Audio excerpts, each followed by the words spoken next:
Before we dive right into the Word of God, I just want to personally thank you for dropping by on our YouTube channel. This message was recorded during our weekly worship experience. So if you are in the area, visit us. We would love to worship with you in the flesh. I pray in Jesus' name that this message will become a fuel in the fire. So get your hearts ready. Ipinapanalangin ko sa Panginoon that God will divide this message into 1,000 different ways so that it will benefit your soul. Enjoy. Let us pray. Lord, salamat po, Panginoon, sa opportunity na kami po ay malayang makakapakinig ng iyong salita. Panginoon, ang dalangin namin, Panginoon. Katagpuin mo kami. Meet us right here, right now, Lord God. And Lord, hayaan mo na ang mensahe na ito, Panginoon, ay hindi lang po namin marinig, hindi lang po mailagay sa aming mga isipan, kundi tumimo sa aming mga puso, Panginoon, at i-apply namin sa aming mga buhay. We thank you and we honor you in Jesus' name. Amen. Our message will be coming from Luke chapter 5, verse 1 to 11. Ito po ay matatagpuan sa Lucas, kapitulo 5, versikulo 1 hanggang 11. Ang sabi po dyan, minsan habang nakatayo si Jesus sa tabi ng lawa ng Genesaret, nagsiksika ng napakaraming tao sa paglapit sa kanya upang makinig ng salita ng Diyos. May nakita siyang 2 bangka sa baybayin, nililinisan ng mga mangingisda ang kanilang mga lambat at wala sila sa kanilang bangka. Sumakay siya sa isa sa mga ito na pag-aari ni Simon. Hiniling niya rito na ilayo ng kaunti ang bangka mula sa baybayin, naupo siya sa bangka at nangaral sa mga tao. Pagkatapos niyang mangaral, sinabi niya kay Simon, "Pumalaot kayo at ihulog ang mga lambat upang manghuli." Sumagot si Simon, "Guro, magdamag po kaming nagpagod, ngunit wala kaming nahuli. Ngunit dahil sinabi niyo, ihulog ko ang mga lambat." Ganon nga ang ginawa nila at nakahuli sila ng maraming isda, kaya't halos mapunit ang kanilang mga lambat. Kinawayan nila ang kanilang mga kasama na sa kabilang bangka upang magpatulong. Lumapit naman ang mga ito at napuno nila ang 2 bangka. Ano pat halos lumubog ang mga ito. Nang makita iyon ni Simon Pedro, siya'y lumuhod sa harap ni Jesus at sinabi, "Lumayo kayo sa akin, Panginoon, sapagkat ako'y isang makasalanan." Nang gilala siya at ang kanyang mga kasama dahil sa dami ng kanilang huli, gayon din sina Santiago at Juan na mga anak ni Zebedeo at mga kasosyo ni Simon. Sinabi ni Jesus kay Simon, "Huwag kang matakot. Mula ngayon mga tao na, salip na mga isda ang iyong huhulihin."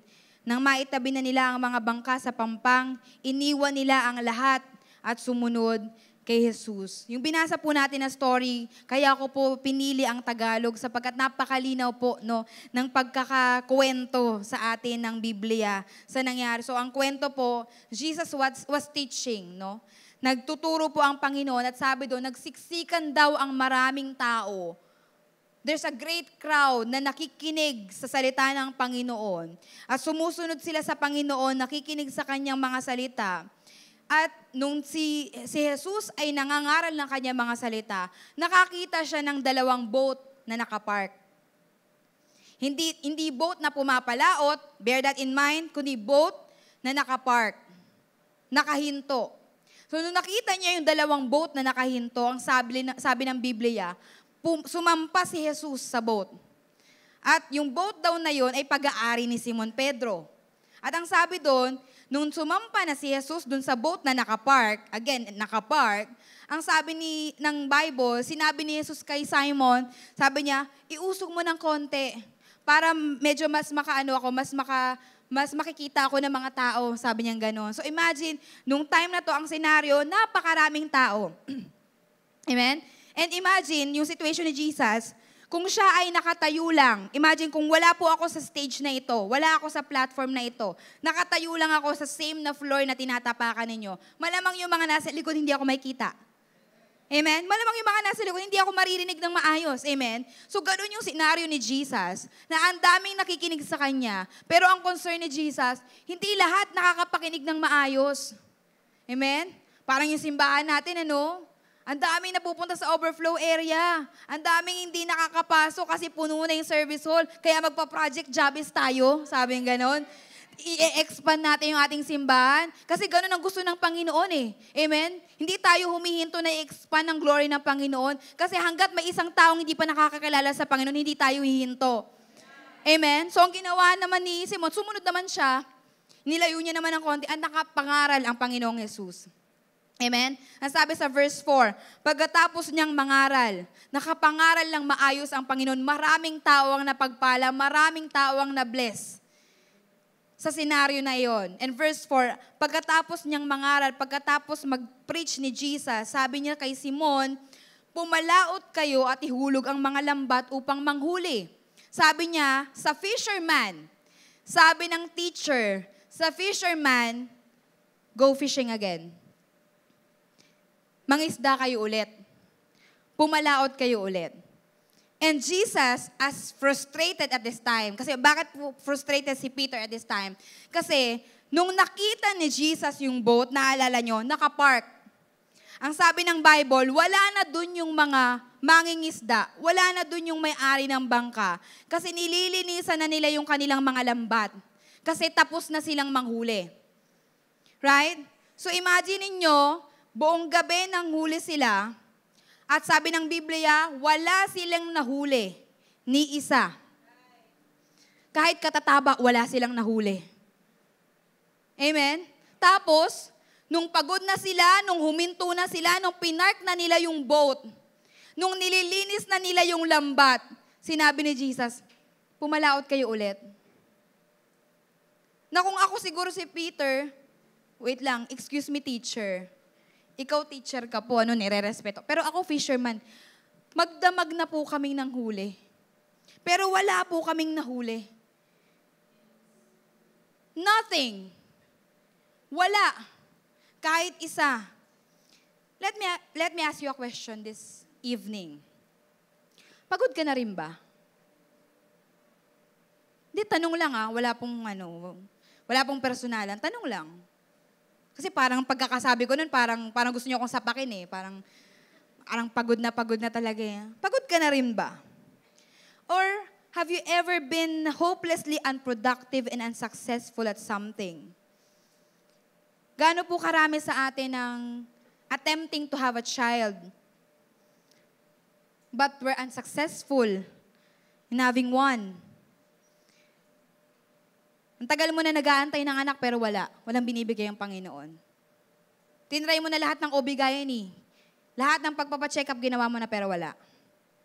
Or, dun sa other side naman, nabiyayaan ka naman ng anak, pero pakiramdam mo pa rin frustrated ka, pakiramdam mo pa rin unsuccessful ka, pakiramdam mo pa rin unproductive ka, kasi hindi mo na-realize, ngayon mo lang nare-realize that having a child is so challenging. Amen? Na, blessing yung pagkakaroon ng anak, pero nakakapagod mag-alaga ng anak. Amen? Na you felt unsuccessful, you are feeling so down, you are feeling empty, kasi nakikita mo yung ibang mga katrabaho mo na po-promote, ikaw hindi ka makapagtrabaho, kasi nga, you have a child to attend to. Yung career nila flourishing, pero ikaw nasa bahay, stay-at-home mom. Kasi nga may anak kang ina-attend. Both sides, feeling frustrated. Amen? Or, pwedeng you feel frustrated right now, exhausted right now, kasi hirap na hirap ka sa buhay mo. Pastoralin, isang kahig, isang tuka kami. Kapag hindi ako nagtrabaho, kapag umabsent ako sa trabaho, wala kaming kakainin mamaya. Alam niyo po yung ganong pakiramdam? Na hindi ka pwedeng mapagod. Na hindi ka pwedeng huminto. Kasi kapag huminto, wala po kaming kakainin. And it's frustrating. Lalo kung padre de pamilya ka, you are the provider ng family nyo, it's frustrating. Nung pandemic, di ba? It's frustrating. Pag nawalan ka ng trabaho, it's frustrating. Kasi ikaw yung kailangan mag-provide eh. Lalo kung isang kahig, isang tuka. Amen? Ibig sabihin, you have to work hard para may kainin ka. Or dun sa kabilang side naman, ang frustration mo naman, sobrang daming pagkain, hindi ka makapag-diet. Andun sa kabilang side naman. O parang mas maraming ganun ang sitwasyon, ano? That you're trying so hard, mag-gym, mag-diet, lahat na keto diet, intermittent fasting, lahat na tinry mo. Halos hindi ka na kaya lang yung mga pagkain talaga ang lumalapit sa'yo. Amen? And it feels frustrating. I myself, nitong mga nakaraan talaga, I feel frustrated about my body. Kasi nung pumasok po kasi syempre, nung nanganak ka, talagang merong changes sa body mo eh. And frustrated ako kasi nung pagsampa ng January ngayong taon na ito, ang goal ko, kailangan maibalik ko yung Lorilyn 2019 version. Kasi napakapayat ko po noon, parang mayumi ako nung mga panahon na yun. Talagang ang sexy ko. Feeling ko noon, yun yung best self ko, ganon. So I'm so frustrated na, Lord, gusto ko maibalik yung katawan na yon. Nung January to February, tinry ko hindi ako magra-rise. Sumuko po ako March, nagbumalik ako sa ng kanin kasi hindi ko kaya. It feels frustrating na may gusto ko mangyari. Right? Pero hindi nangyayari. Alam nyo, gusto ko maibalik yung katawan ko, hindi ko maibalik yung katawan ko, kaya nag-short hair na lang ako. Yung hair ko na lang ang binalik ko sa 2019. Ito po kasi yung hairdo ko nung 2019. Sabi ko, hindi ko mabalik yung katawan ko. At least sa buhok, pwede kong ibalik. No? So yun na lang ginawa ko. It feels frustrating. Amen? Hirap na hirap ka magpapayat. Amen? Or who among you here or listening online na you feel unproductive, unsuccessful because you cannot get a stable job? Nagkakatrabaho ka naman. Kanina lang may kausap ako. Sabi niya, may trabaho naman siya, kaya lang hindi siya nare-regular. Hindi ka man lang umaabot ng 6 months. Lagi kang na-endo. Imagine the feeling of frustration. Now, hindi ka makakuha ng stable job. Kailangan mo yun para mag-provide sa pamilya mo. Or sa kabilang side naman, may stable job ka naman, actually 10 years ka na sa kumpanya, pero feeling mo pa rin, unsuccessful ka. Feeling mo pa rin, unproductive ka. Feeling mo pa rin, walang saysayang buhay mo. Kasi parang walang progress. Ang career ko. Amen? Na pagod ka na. Kasi you've exhausted everything, but caught nothing. Amen? Ayun po, while reading this story in the Bible, habang binabasa ko po ito nitong mga nakaraang araw, the Lord showed me my situation. I am so tired. Frustrated. Pangiti-ngiti lang ako. Pero I was so tired. Pagod na po ako. Hindi po ako nagreklamo Babawiin ko po yan mamaya. Sinasabi ko lang. But I was so tired. Nakita ko yung sarili ko na pagod ako, and yung feeling ko, unproductive ako. Alam niyo yung pakiramdam na gano'n, na I feel empty, na parang bigla akong sinampal ng katotohanan, na nakangiti lang ako, pero pagod pala ako. Tired of many things. Tired of trying so hard. Tired of giving your best. Nakakapagod yun kapag laging best ang nilalabas mo. Amen? Yung parang feeling ko, preach ako ng preach, pero parang wala nangyayari. Tinutulugan lang nila ako sa preaching. Na parang sumusunod ako sa Panginoon, naglilingkod ako sa Panginoon, pero parang I'm so tired. I'm so tired physically. I'm so tired mentally. Amen? And alam niyo po, last week, may nag-message sa akin. Sabi niya, ito yung mismong message niya. Sabi niya, may isang preaching ka sa YouTube about fear na nakaminister ng matindi sa akin.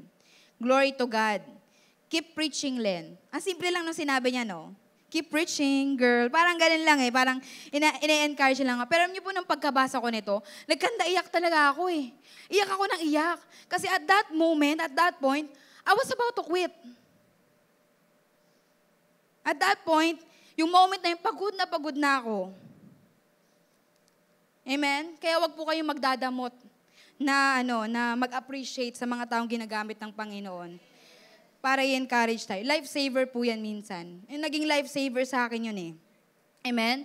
And the story that we have read a while ago about Simon Peter and the other fisherman, they are being frustrated, tired, weary, because their whole night of fishing was unfruitful. Buong gabi silang nangisda. Buong gabi silang pumalaot. Pero wala silang nahuli. Unproductive, unsuccessful. They caught nothing. Have you ever been on that situation? That you've tried so hard in your workplace, pero hindi ka pa rin napopromote. You've exhausted all your efforts to make your family united. But still, you caught nothing. You've spent all your money, your time, your effort for that person to stay in a relationship with you, pero iniwan ka pa rin niya. You've spent all your money, your time, your effort para ligawan yung babae niya, pero hindi ka pa rin niya sinasagot. Amen? You've tried so hard to make that business successful, but still bankrupt. You did your very best para makapag-review, makapasa sa university na yan, but still, bagsak. Pagod ka na, sukong-suko ka na, wala pa ring pagbabago sa sitwasyon mo. Pagod ka na, sumuko ka na, ayaw mo nang magtiwala, magpo-provide ang Diyos kasi magdamag kang nag-antay. Inantay ko, Lord, na mag-provide ka pero wala. Sabi mo, Lord, you will provide. Pero bakit wala pa rin akong pambayad ng Meralco bill namin? Ang taas po ng kuryente namin ngayon. Amen to that. Kami din po. Amen? Napapagod ka ng umasa at maghintay na magpapakita ng milagro ang Diyos sa pamilya mo. Pero wala. Help me preach to your seatmate the title of today's message. Ready na kayo? Our title for today's message is, It's Not Too Late to Try Again. Sabihin niyo po sa katabi niyo. Wag po kayo, sabihin niyo po sa katabi niyo. Sabi ko po, sabihin niyo sa katabi niyo. It's not too late to try again. Sila Peter, sa story, sumuko na sila. Huminto na sila kasi nanghuli sila all day and night. Sinubukan na nila lahat ng paraan na alam nila. Fisherman sila eh. Ang dami nilang fisherman doon. Lahat na siguro ng strategy alam ng bawat isa, sinubukan na nila. Pero wala silang nahuli. They were unsuccessful. They caught nothing. And because of hopelessness, nag-decide sila na linisin na yung mga nets nila. I-park na lang yung mga boats nila at huminto na lang. Nag-decide sila na, tapusin na natin to. Wala nang mangyayari dito. Kahit katataba, hindi lumalapit sa lambat natin. I-park na lang natin itong boat na to, huminto na lang tayo, tigil na lang natin to kasi wala naman nangyayari. But Jesus came. In that moment, na naglilinis na sila ng nets, in that moment na nakapark na yung kanilang mga boat, in that moment na wala na nga sila dun sa boat eh. In that moment na hopeless na sila, disappointed sila, in that moment that they feel unproductive, unsuccessful, Jesus came. Nakita ni Jesus si Peter na naglilinis ng kanyang lambat. Sa moment na sukong-suko ka na. In that moment, in that night, in that day after the night of disappointment, kapatid, here comes Jesus. Kahit gaano ka man kapagod ngayong kapatid, gaano ka man ka-hopeless, gaano mo man nararamdaman na walang magbabago sa sitwasyon mo, let me tell you this, andyan na si Jesus. Jesus is coming to your situation, and He will turn your situation around. Amen? Nung si Jesus dumating sa sitwasyon, nung si Jesus dumating sa senaryo, nagbago yung trajectory ng buhay ni Peter at ng ibang mga fisherman. Doon sa hopeless moment, doon sa moment, okay na, I've exhausted all my efforts. Doon sa moments na, ayoko na. Last na talaga to. I quit. Wala na, it's the end. Doon sa moment na yun, kapatid, doon talaga darating ang Panginoon. Kasi hindi niya hahayaang mahuli ang lahat para sa iyo.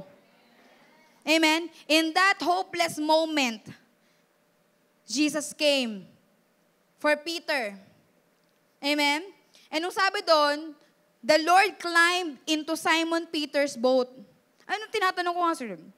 Lord, imposible, Lord, na hindi mo alam na kay Peter yon. For sure, ang daming nakapark doon eh. Kasi fishing, fishing site yun eh. For sure, maraming mga nakapark doon na mga boat. Pero bakit doon siya sa boat ni Peter sumampa?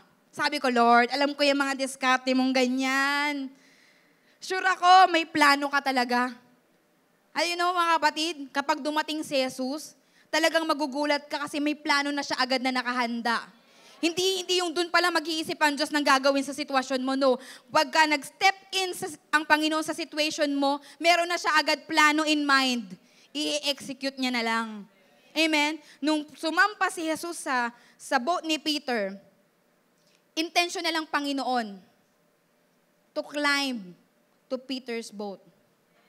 Pinili niya talaga yung boat ni Peter. Amen? Hindi niya pinili yung mga boat na nandun, na mas may potensyal na makahuli ng maraming isda. Hindi niya pinili yung ibang mga boat.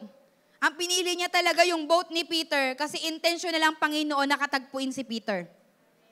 Kapatid, hindi aksidente na sa 4 na service natin ngayong kaumatin. Hindi. Kasi gustong sabihin sa'yo ng Panginoon ngayon, intentional ako nakatagpuin ka ngayon. Intentional ako nakausapin ka ngayon. Intentional ang Panginoon na ma-meet tayo right here, right now. Amen? And after that, sabi ni Jesus, nung sumampa si Jesus, without asking Peter, sumampa lang siya dun sa boat. Hindi niya sinabi, guys, matanong ko lang, kanino tong boat na to? Pwedeng sumakay? Hindi yung sinabi ng Panginoon. Ano lang ang sabi ng Bible? Sumampa lang si Jesus sa boat, and then at saka niya tinanong si Peter, Peter, sa'yo to, no? Pwede mo bang iusog ng konti yung boat? Amen? As if Jesus was telling Peter na sa ayaw at sa gusto mo, kikilos na ako sa buhay mo. Sa ayaw at sa gusto mo, may gagawin na ako sa buhay mo. Amen?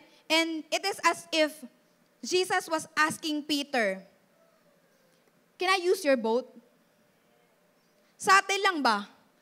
Hindi niya inano talaga na, hindi siya nagpaalam bago siya sumampa. Nandun na siya. Bago niya sinabi. May mga ganun talaga tayong kapitbahay, no? Nakasubo na tsaka tatanungin, pwedeng kumain? Right? Si Jesus, intentional siya. Kasi gusto niya, hindi ka na makapag-no sa gagawin niya. Amen? At buti na lang, si Peter, nag-yes siya. Amen? Siguro naisip ni Lord, nung nakita niya yung boat ni Peter, uy, magandang pulpito ito. Magandang platform ito. Ganda nakapark lang payapa, banayad. Dito ako. Ito yung pulpit na gagamitin ko. Amen? Ginawang pulpit ni Jesus yung boat ni Peter. A great illustration and reminder that every pulpit is a fishing boat. This pulpit is a fishing boat. Amen? A place to use to share the word of God and to win souls for Christ. Pero alam niyo ba, hindi lang ito ang pulpito ng buhay natin. Your talents, your possessions, what you have, ang pamilya mo, is God's pulpit. Na ang tinatanong ng Panginoon sa'yo ngayon, can I use that boat? Can I use your life? Can I use your talent? Can I use what you have to spread the word of God? Amen? And Peter allowed the Lord to use his boat to preach the gospel. Buti na lang, nag-yes si Peter. Kasi kung hindi, he would have missed the greatest fishing experience of his life. Kung nag-no siya, hindi niya ma-experience yung greatest fishing experience ng kanyang buhay. But because of Peter's obedience, nag-arrange ang Lord ng miracle that he would never forget. Amen? And this story only shows that small obedience can bring big blessings. Biruin mo hindi si Peter ang nag-preach. Hindi si Peter ang nag-preach. Sinunod niya lang yung sinabi ni Jesus na iusog mo ng konti yung boat mo. Sinunod niya lang, inalaw niya lang si Jesus na sumampa sa kanyang boat. And poof, here comes miracle. Amen? Kapatid, minsan, all you have to do is allow God to enter into your situation para mabago niya ang sitwasyon mo at maranasan mo ang greatest miracle ng buhay mo. Minsan we are asking God, Lord, bakit wala kang kilo sa buhay ko? Bakit parang hindi ka gumagalaw sa buhay ko? Ang tanong kapatid, pinapapasok mo ba ang Panginoong Hesus sa sitwasyon mo? Because sometimes, most of us Christians, kapag tayo, feeling natin makasalanan tayo, feeling natin ang dami nating kasalanan sa Panginoon, nahihiya tayo sa Panginoon, imbes na lumapit tayo sa Panginoon, ang gagawin natin, tatakbo tayo palayo sa Panginoon. Imbes na papasukin mo si Jesus dun sa sitwasyon mo. Pero dahil nahihiya ka nga ayaw mo nga na makita ni Jesus yung mga bad sides mo. Ang ginagawa natin, we don't let Jesus into our situation. Sinasarili natin yung problema. Sinasarili natin yung sitwasyon. At anong nangyayari? Napofrustrate tayo, napapagod tayo. Amen? Pero nung inalaw ni Peter, si Jesus, na sumampa sa kanyang boat at magamit ang kanyang boat, ang kanyang source of living, ang kanyang possession for His glory para ma-preach ang gospel, nakaranas siya ng great miracle sa kanyang buhay. Because small obedience can bring big blessing. Alam nyo ba na pag yes nyo lang na pumunta sa church today can bring big blessing into your life? Pwede nyo sabihin, hindi mo na ako magsisimba ngayon. You can say that. Pwedeng imbes na manood ka live stream, manood ka ng Netflix, or manood ka ng ibang palabas. You can do that. Pero yung small yes mo, yung small yes Lord mo, yung kahit pagod ka na, kahit frustrated ka na, kahit wala namang kayong nahuli, buong magdamag, sige Lord, use that boat. That simple yes brought miracle into Peter's life. And ganun din sa buhay mo, kapatid. Your small obedience can bring big blessings into your life. If you will just allow God, to step into your situation, kayang-kaya niyang baguhin ang ating buhay. He will work to you and through you. Then what happened? Verse 4, pagkatapos niyang mangaral, sinabi niya kay Simon, pumalaot kayo at ihulog ang mga lambat upang manghuli. At sumagot si Simon, Guro, magdamag na po kaming nagpagod, ngunit wala kaming nahuli. Ngunit dahil sinabi niyo, ihuhulog ko ang mga lambat. Ganun nga ang ginawa nila at nakahuli sila ng maraming isda, kaya't halos mapunit ang kanilang mga lambat. After allowing Jesus na gamitin yung kanyang boat, here comes miracle. Ang simple lang ng desisyong ginawa ni Peter. Ang simple lang. Iuusog mo lang. Iuusog mo lang ng konti. At itatry mo lang i-cast ulit yung net. Yun lang yung ginawa ni Peter. At yun ay nagdala sa kanya ng great miracle. Amen? I know. Exhausted, frustrated sila that time, unsuccessful sila that time.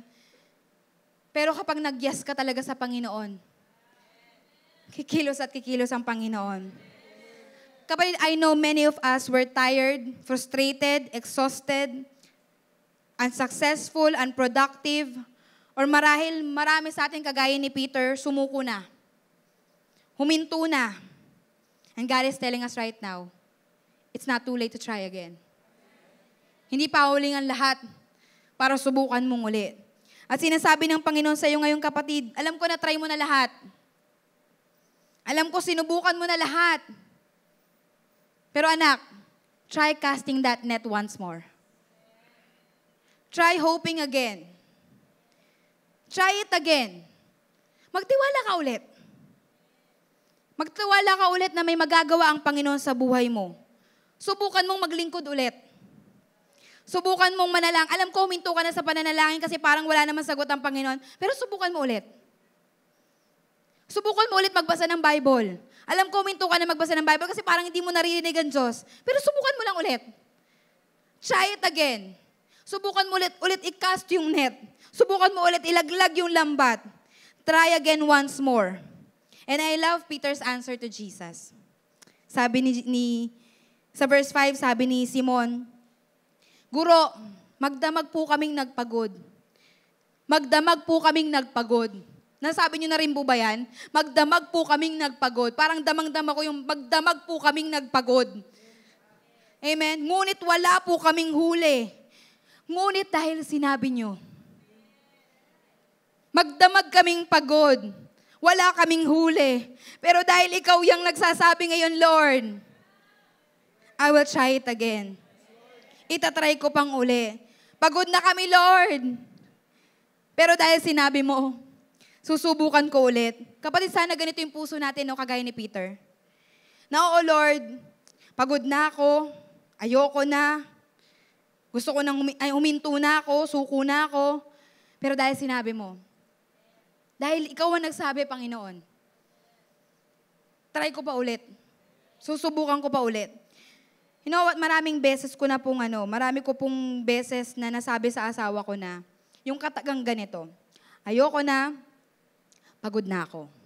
Diyos ko, parang siguro every week na naririnig ng asawa ko yung katagang yan. Kada uuwi na lang ako ng bahay, ayoko na. Pagod na ako. Actually, last Friday night lang, biruin nyo, Sunday ngayon. Last Friday night lang, pag uwi ko sa bahay namin, sabi ko sa asawa, ayoko na. Tapos na ako. Bahala na sila. Ayoko na maglingkod. Hindi ako magpapakita sa Sunday.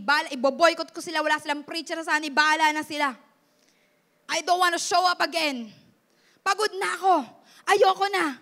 Gusto ko nang huminto. Sabi ko, gusto ko na magtago. I'm planning to go to Baguio na. Hanapin ko yung sarili ko. Ayoko na. Tapos na ako. Period na tayo. Ayoko na. Amen? Ayoko na magpatawad ulit kasi uulitin lang din naman nilang saktan ako. Ayoko na kasi paulit-ulit lang din naman. Ito lang din naman ang sitwasyon ko. Pagod na ako, ayoko na. Amen? I want to stop, I want to quit. Pero hindi talaga nahuhuli ang Diyos, no? Hindi talaga siya nahuhuli. Doon sa moment na si Peter huminto na, yung mga fisherman huminto na, doon sa mga panahon naglilinis na sila ng lambat, dumating si Jesus. Kapatid, sinasabi ng Panginoon sa'yo ngayon, hindi pa huli ang lahat. Try it again. Hindi papayag ang Panginoon na hindi kanya kausapin, kapatid. Hindi papayag ang Panginoon na hindi siya magtagumpay sa buhay mo, kapatid. Amen? And God is telling me, and God is telling all of us right now, it's not too late to try again, anak. It's not too late to try again, anak. You know, kung tutusin, si Jesus, pwede niyang i-command ang fish na pumasok lang sa boat. Pwede niyang all-powerful, Almighty God. Pwede niyang sabihin, mga isda, lahat ng uri na mga isda, maliit, malaking mga isda, pasok sa bangka. Pwedeng sabihin yun ng Diyos. He is powerful. Right? Pero sabi ko kay Lord, bakit hindi mo yung sinabi, Lord? Kasi parang tayo, di ba? Lord, bakit hindi mo na lang kasi ibuhos ang pera para wala na kaming problema? Lord, bakit hindi na lang kasi masolusyonan itong problema ko para okay na? Wala na akong iniisip sa buhay ko. Bakit hindi na lang kasi all is well with my life? Bakit hindi na lang kasi lahat na nangyayari sa buhay ko dapat maganda? Bakit hindi ganun, Lord? Pwede bang gawin ng Panginoon yun? Pwede. Sa isang click ng kamay niya, pwede niyang baguhin ang lahat. Pwede niyang baguhin ang sitwasyon mo, pero hindi ginagawa ng Panginoon. Amen? Hindi kinuman ng Panginoon ang mga fish. He commanded the fishermen. Right? Hindi yung mga isda ang kinausap ng Panginoon. Ang kinausap ng Panginoon, ang inutusan ng Panginoon, yung mga maanging isda. Amen? Because God wants you to participate to receive that miracle in your life. Minsan tayo kasi, inaasa na lang natin lahat sa Diyos. Di ba, Lord? Sabi mo, you will provide. Di ba, Lord? Ikaw ang magbibigay ng lahat. O, sige. Bahala ka na sa pamilya ko. Hihinto na ako magtrabaho. Pagod na ako eh. Right? And God is telling us right now, kung nag-iisip ka na po na huminto, o nag-iisip ka ng tapusin ang buhay mo, kapatid, try again. Subukan mong uli. Kasi ang sinasabi ng Panginoon sa'yo, anak, try it again. And this time, with me. Now, while reading the story all over again, napatanong din ako kay Lord eh. Lord, sa haba ng baybayin, sa haba nung coast, bakit yung boat nila Peter ang sinakyan mo? Sa dami ng option, sa dami ng tao doon maybe, bakit yung boat ni Peter ang pinili mong sakyan? Na napatanong din ako, Lord, sa dami ng taong magagaling mag-preach, bakit kasi ako yung naka-assign sa Sunday 6 p.m. service? Na Lord, bakit yung mga kapitbahay ko, yung mga masasamang ugali, bakit hindi sila nagdudusa? Bakit ako, Lord? Bakit ako pang napili mo? Bakit ako napili mong isama sa listahan ng mga malalakas na soldiers mo ngayon, Lord? Bakit? Amen? Sinagot ako ng Panginoon. Ang sabi ng Panginoon, kasi mahal kita, anak. At naisip ko nga, di ba kapag hindi natin mahal ang isang tao, wala tayong pakialam. Hindi natin pinupuntahan, hindi natin binibisita, hindi natin tinatawagan, hindi natin kinakausap, kasi hindi man natin mahal eh. Pero di ba pag mahal mo yung tao, siya nang siya lagi. Ngayon sa mga magulang, di ba? Sino yung mga lagi niyong inuutusan? Yung mga mahal niyo, di ba? Kaya mga anak, kapag lagi kayo inuutusan ng mga nanay at tatay, mahal na mahal po kasi kayo ng mga yan. Pero di ba kasi, may tiwala ka sa kanya eh. May tiwala ka sa kanya na kaya niyang gawin yun. Kaya siya nang siya lagi yung inuutusan mo. Batid, kaya ikaw yung binibigyan ng Panginoon ng ganyang sitwasyon kasi alam ng Panginoon eh. Mahal ka niya at alam niya ikaw ang may kakayahan na gumawa niyan. At gagamitin ng Panginoon niyang sitwasyon na yan para mas maraming tao ang mabago ang buhay dahil sa'yo. Amen? Na kahit kakagaling mo lang sa disappointment, kayang kumilos ng Panginoon. Just make yourself available again. Amen? And I will end the message here. When you obey God, you will not be disappointed. Kapag sinunod po natin ang Diyos, hindi ka niya bibiguin. Verse 6 says, ganoon nga ang ginawa nila. Sinabi ni Lord, ilagay niyo ulit ang lambat. At sabi sa verse 6, ganun nga ang ginawa nila. At nakahuli sila ng maraming isda. Hindi sila nakahuli ng isang isda, hindi dalawang isda. Hindi enough for Peter lang and yung mga kasama niya, kundi nakakuha sila ng maraming isda, halos mapunit ang kanilang lambat.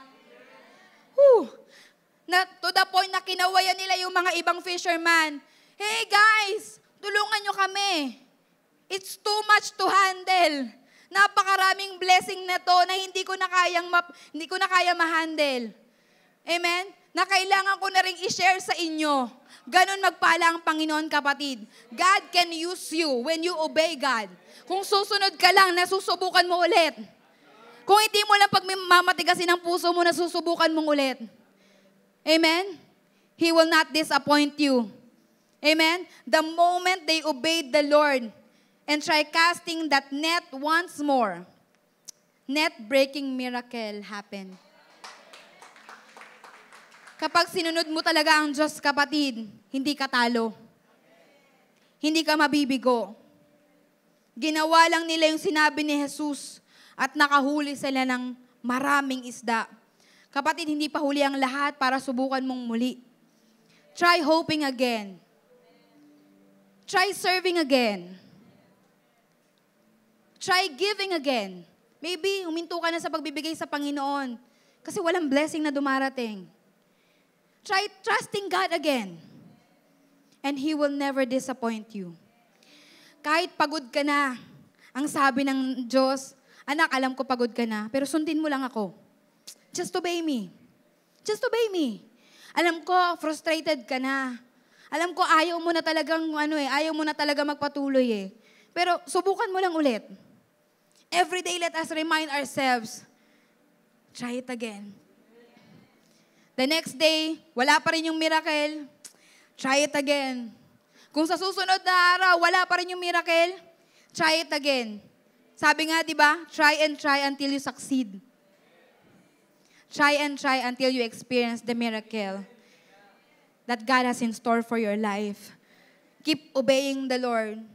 Keep trusting Him again. No, baka kasi kaya pinapatry ulit ng Diyos kila Peter na manghuli ulit. Kasi nung nanghuli sila ng gabi, na wala silang nahuli kahit isa, wala si Jesus dun eh. Di ba? Wala si Jesus dun eh. So kaya siguro, pinapasubukan ulit ng Panginoon sa kanila. Kasi this time, anak, andito ako. This time, anak, kasama niyo ako. This time, anak, I'm beside you. Amen? Na maybe kaya pinapatry pa sa'yo na ulit ng Panginoon. Kasi anak, doon sa mga nakaraan, wala ako sa equation eh. Hindi mo ako sinasama. Wala ako sa situation mo. Wala ako sa boat mo. But try it again, this time with me. This time with God. And you will never be disappointed. Amen? Pag wala ang presensya ng Diyos, hindi natin mararanasan yung supernatural blessing. Kung wala ka sa presensya ng Panginoon, kapatid, don't expect to experience Him. Wala ka sa presensya niya eh. Amen? Na minsan tayo, gusto natin sumunod ang Diyos sa gusto natin. Pero ayaw natin sumunod sa gusto ng Diyos para sa atin. Right? Gusto mo ang Diyos sumunod sa gusto mo na, Lord, ito ang gusto ko. Lord, ibigay mo ito sa akin. Pero ikaw, sumusunod ba tayo sa Diyos? Sumusunod ba tayo sa sinasabi ng Panginoon? Tinatry mo ba ulit? Baka naman kasi pinark mo na yung boat mo eh. Baka kasi huminto ka na eh. Baka kasi nililinisan mo na yung lambat mo eh at ayaw mo nang lumaban muli. You know, you can be here. Pwedeng nandito ka ngayon. But you're just existing. You're not living. Andito ka lang. Nasa mundo ka lang, nag-exist ka lang. But you are not living this life na binigay ng Panginoon. And ayaw ng Panginoon na ganun ang maranasan mo, kapatid.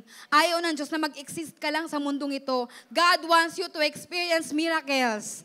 Breakthroughs. Amen? Miracles after miracles. Amen? Because He is our way maker. And He is a promise keeper.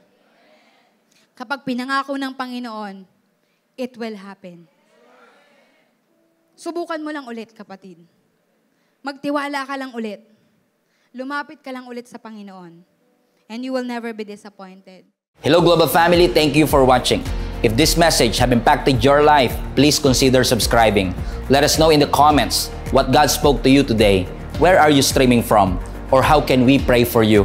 We pray in Jesus' name that we will continue to advance God's kingdom through the spreading of His Word through this online platform that we have. If you want to support the ministry of Jesus is Alive community, I want to encourage you to support financially and give.